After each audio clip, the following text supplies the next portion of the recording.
Hello everybody, and once again welcome back to Financeable YouTube channel. Today in this video I'm going to show you how you can contact to Metamask support, so make sure you follow my step till the end.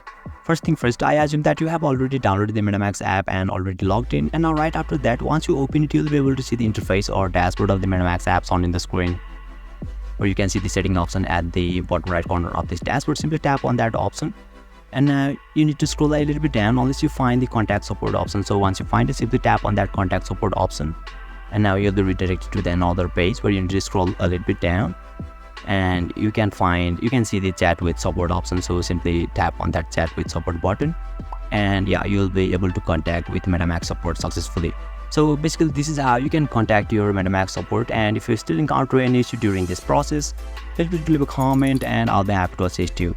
If you found this video helpful, please give it a thumbs up, and if you are new to this channel, make sure to hit the subscribe button and set the bell icon to on so that you can stay up to date with our latest content. Thank you for watching, and I'll see you next time.